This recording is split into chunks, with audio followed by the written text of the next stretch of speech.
Bismillahirrahmanirrahim. Assalamualaikum warahmatullahi wabarakatuh. Alhamdulillahi rabbil alamin. Allahumma sholli ala Muhammad wa ala ali Muhammad. Sobat Mahkota Hati, dimanapun Anda berada, saya senang kembali dapat kita bertemu karena izin Allah Subhanahu wa Ta'ala. Baik, saudaraku di sana, saya ingin menyampaikan ini bagi yang berkenan, ya.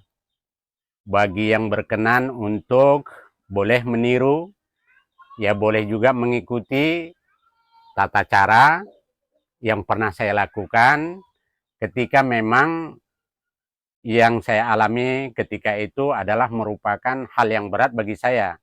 Tapi mungkin Anda sekarang bagaimana? Apakah Anda sedang pusing memikirkan masalah ada hutang Anda yang belum terlunasi? Ataukah Anda mungkin dalam keadaan cemas karena beberapa waktu lagi misalnya apakah kontrakan Anda yang harus dibayar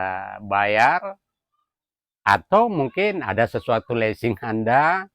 Nah, hal ini yang pernah saya alami gitu. Jadi sehingga kegalauan dalam pikiran, sehingga hati kita menjadi gemuruh, tidak menentu, akhirnya berdampak kepada banyak hal. Apakah fisik kita jadinya menjadi lemah, perasaan kita menjadi gundah, akhirnya tidak tenang, tidak tentram. Ya, baik saudaraku, kali ini saya ingin menyampaikan, karena ini juga diantaranya yang pertanyaan, bagaimana tata cara, gitu ya, caranya beristighfar, caranya bagaimana kita untuk mengundang pertolongan Allah.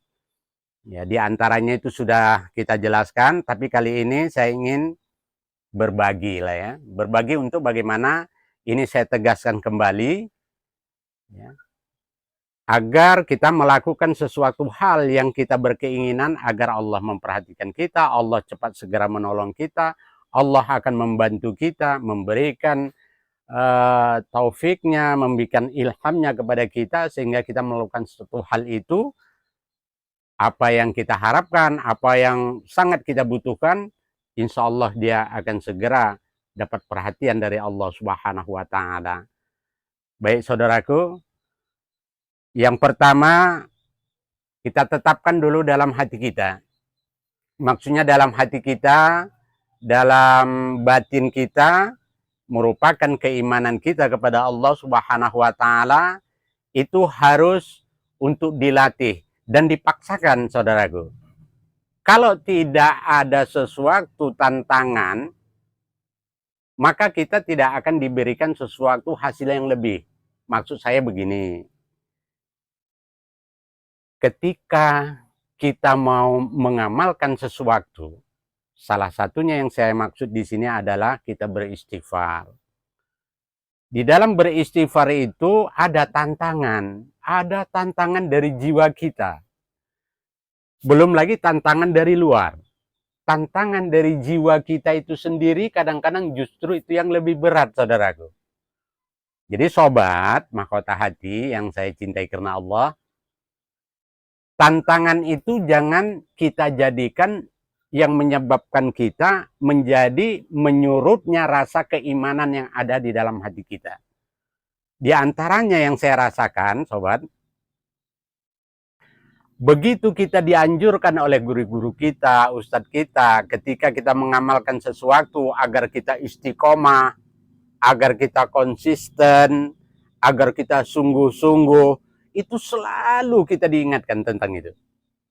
Tapi ketika ada tantangan dari dalam, tantangan itu yang bisa menyebabkan kita menjadi yang tadinya kita sudah mulai kita tata istiqomah, ya, mau yang namanya sungguh-sungguh atau yang disebut juga secara mendawamkan gitu ya, merutinkan, itu terkadang bisa surut. Jadi itulah salah satu tantangan yang harus kita hindari. Caranya, nah ini yang ingin sampaikan. Nah, karenanya di penghujung ini, di akhir ini, cara beristighfar. Baik kita di dalam kondisi khusus maupun di dalam kondisi di luar khusus. Ketika yang khusus, coba Anda rilekkan, Anda pejamkan mata, di dalam bergelapnya pandangan mata kita, coba hati nurani kita tujukan satu titik, ada yang paling terang di antara titik-titik yang lain. Konsentrasi yang baik, baru kita serahkan hal itu. Ya Allah, banyak sekali dosaku ya Allah, banyak sekali kesalahanku ya Allah. Sehingga ujian, tantangan, dan apapun masalah yang berat ini aku hadapi, boleh jadi karena dosaku ya Allah. Dengan rahmat-Mu, ampunilah dosa-dosa dan kesalahanku ya Allah. Baru kita membaca, Astaghfirullah, Astaghfirullah, Astaghfirullah. Begitu ya sobat. Intinya bagaimana? Intinya yang pertama, tadi sudah saya jelaskan ya, ketetapan iman. Meyakini segala sesuatu tidak terjadi dengan tiba-tiba. Tidak terjadi dengan sendirinya, tetapi ada yang mengatur. Yang kedua, ketika kita mengakui kesalahan kita, rendahkan hati kita di hadapan Allah Subhanahu wa taala.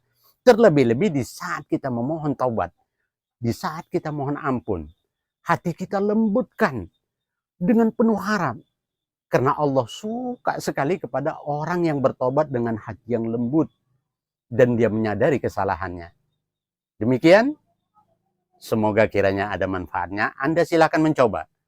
Tapi di luar daripada tempat yang khusus, Anda boleh di mana Anda teringat masalah Anda, di mana Anda teringat masalah yang sedang genting yang Anda rasakan, yang membebani pikiran dan jiwa Anda, di saat itu Anda heningkan cipta kembali. Tidak memandang waktu dan tempat. Di mana saja. Berapa hari ini akan kita lakukan seperti ini? Sejauh mana kita akan detoksifikasi kesalahan kita nanti dileburkan oleh Allah. Nanti kita akan bahas pada waktu yang lain. Apa itu maksudnya peleburan itu. Terima kasih. Semoga Allah merahmati.